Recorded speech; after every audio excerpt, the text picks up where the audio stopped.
Greetings, everybody. Welcome back to the channel. This your girl, Kiara Washington Speaks. And as y'all can see in the title of this video, I am going to first of all, I want to pop on and say hello. Hi. And then I also want to pop up on here and I want to discuss how to prep yourself for these interviews. So if you're watching my channel, we really focus on getting a entry level or medium or mid-level position in cellular retail sales, right? It's some type of wireless company, it's some type of sales job. So if you follow my story, you know I worked for Verizon for 5 years. So I just recently left Verizon. I started with their competitor, AT&T, back in June. And I'll just tell y'all this. One thing I will say, because I do want to say this before I get started. One thing I will say, major difference between AT&T and Verizon. AT&T spends a lot more money on their network as far as having a more robust network, especially in smaller towns and smaller cities. So, prime example, I live in a small town. Even though I'm from a big city, I live in a small town now. And one of the big things I noticed is Verizon spent a lot more money and emphasis on bigger cities. AT&T spends more money and more network overall. Also, AT&T spends less money on their systems for their employees, which means like certain systems we're working through, they're not as robust, they're not as new, they're not as sophisticated. But Verizon spends a lot more and invests a lot more money and energy into the day-to-day systems that we use. So that's one of the major differences. But this is what I want to share with y'all, because I'm just going to upload this video straight up. When it comes to the interview process, this is what I want you to focus on, okay? Because I'm pretty sure it's the same regardless what company you apply for. It probably really doesn't matter. This is what I wanted you to be able to focus on. I want you to be able to focus on how to share your background, your story with the interviewer. The reason why I say this is because it doesn't matter if you apply for a job at AT&T, T-Mobile, Verizon. They pretty much ask the same questions. And if you are already in a retail sales position and you're looking to transition into what I did previously, which was a business account manager. Now I'm actually a sales executive of wireless. And this is just all fluffy titles. At the end of the day, it's kind of still the same thing. I just make more money and I have a little bit less stress now. But the bottom line is you want to be able to tell your story. And they're going to ask you about, hey, how did you get interested in sales? What made you become interested in sales? Tell us a little bit about yourself. You want to be able to tell people, hey, I made, like, prime example, myself. I used to work as a bartender. I worked as a bartender for about 2 to 3 years. In that role, what I realized is I was always touching people daily. I was interacting with people daily. So when I transitioned into becoming a retail sales rep or a solution specialist, it was very easy for me to interact with people because I had been doing that years prior to. One thing I understand and learned in my previous position as a bartender or a waitress was that you have to listen to people to be able to hear what you should be able to present to them. Now, mind you, these go hand in hand. If you do have a background in food, especially bartending, waitressing, hosting, what you'll learn about cellular sales is, I don't want to say they mimic each other exactly, but they have a lot of similarities simply because you are doing face-to-face sales with people. When you are a bartender, when you are a waitress, when you are a hostess, you are doing sales. That's the short story. So you want to be able to share about yourself, and you really want to be able to share about yourself quickly and how you became interested in this. Now, here's also the caveat. Your interviewer knows that, of course, you're seeking compensation. You want more money. We all want more money. So to act like that's not what it is, they know this. But what you want to be able to explain to them is that you are looking for a better quality of life. You are looking to be able to network and meet more people. And then you can say, of course, and I'm also here because I want to be able to help people. I want to be able to help people weigh their options better, to be able to help them find a clear solution to whatever problem they may be experiencing. Come on, you know how to fluff it. I will also say this, when it comes to interviews too, always have in your mind that they're going to ask you something pertaining to a particular situation. Now, this is what I noticed, and I'm not giving all the tea because I ain't going to give all the tea, but I will say this. Interviewers, especially for jobs like this, they're going to ask you specific questions on how you were able to, how you came into a problem, how you were able to solve for that problem, and what steps you implemented to solve for that problem. So they call it different things in different companies, but the short story is, say you had a customer that came in and they were irate about their bill. You get this often. What the interviewer wants to know is, how do you de-escalate that situation? How do you get this person to a resolve? What are the steps that you're using to be able to calm the customer down so that the customer, you can listen to them, but that they can also hear the instructions that you're giving to them? Because what a lot of people don't understand about sales is you still are problem solving. One thing I noticed, especially in the retail store, this was the same when I was in Virginia. It was the same when I came to Louisiana. One of the biggest things I noticed was this. People were very eager to sell, because you get a commission check at the end of the month. Who doesn't want that commission check the last Friday of the month? And also you get a decent salary as well. However, you still have to solve for problems. One of the biggest things I noticed in Louisiana and when I was in Virginia was this. People were so eager to sell, or they only cared about selling, and they never cared about helping people. Here's also the thing. You will never have all of the answers for customers. You will not always be able to fix the issue yourself. Some of these things may even be above a store level. However, always try to redirect people to something or someone to help. Do not leave people hanging. I'm telling you from personal experience. If you don't have the answer, you find somebody to give you an answer.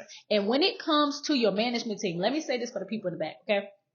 Because as a inside sales store rep, like I was a sales rep, but I also was a business account manager in retail, which means I was on the same level of management as the supervisors within the store. So, a lot of times we had to network together, we had to manage together, stuff like that. Let me tell you something. There is a thing, especially in Verizon, and I would say this is in pretty much all these companies. As much as a supervisor can coach up to you, which means they can see something that you're doing and they can tell you, hey, I saw you did this. That may not have necessarily been the right way or the correct way. So let me give you a couple steps or a couple tools to be able to implement to change it. You can do the same thing for them. Yeah. You can actually share with them, hey, when I had this problem with that customer, I noticed that instead of you being accessible, I was not able to find you. What I notice is when we get busy, the managers tend to disappear and it's hard for us to find. You have to be able to coach up, and you can do it in such a respectful way without going over their head. You never want to go over your direct manager's head initially. You always want to tell them first. Also, I know I'm going on a rant, but I want to say this. Keep documentation. Because one of the biggest things I've seen, y'all, I was supposed to talk about interview questions, but I'm going a whole different way. Anyway, one of the things I've seen, this is also like, HR type stuff. One of the things I've seen is reps do not document what's going on. You have to document. It's not like you're trying to get folks in trouble, but you have to also make sure you watch your back as well. If you know that you've had a consistent conversation, doesn't matter if it's with a coworker or it's with somebody in management, you need to keep a little note on your phone. Hey, on 8/5, had a conversation about blah, blah, blah. On 10/2, had a conversation with so-and-so, blah, blah, blah. Because if something happens, you have to be able to go back to your notes and say, well, we talked about this 3 separate occasions over the last 6 months, and this is what you told me every single time. Keep notes on people. If I could tell y'all, that's one thing I wish I did more in my previous position. I started doing it, but I started doing it towards the end of my tenure at the company. I would say that keep notes on folks, because I'm going to tell you something. People will say you said something you ain't say. Not to mention, if you have a specific conversation with somebody, it's always good to recap it in the email too. Because one thing about the email, you can't say I ain't say what I said. It's typed out in white and black and white. You can't say it wasn't what it said. Let me get back to something about interviewing too, because I do want to say this. Also too, keep your answers short and concise. Now, I don't mean just yes or no or, 2 or 3 words, but always have a mental clock in your head how to answer questions. What you'll learn is this. Once you start talking, and it depends on what they're asking you, right? Like if they're asking you to describe a scenario, tell us a story of when, give us an example of when, okay, that may take 60 seconds, maybe a little bit longer. But if they're asking you like direct questions, don't start going down a tangent because these are closed-ended questions they may be asking you. Don't start going down the road and start bringing other stuff into the scenario that doesn't have anything to do with it. Okay. What else? Also, I always say, it's important to network. And I'll say the reason why I say this is because always look at your current position as if you're like on this wheel trying to move forward. Never look at the position that you're in as somewhere you're going to stay forever. Always look at it like I'm here today, I'm here now, but in a year I won't be here.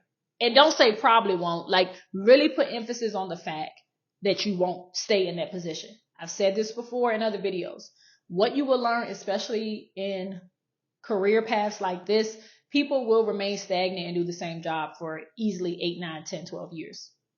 Because the pay is decent, the benefits are good, they getting a raise every year, even if it's only 3.5%, 4.2%, 5%, which these are not bad raises. They're getting a raise every year. So they're not necessarily moving forward. Don't get stuck up in that.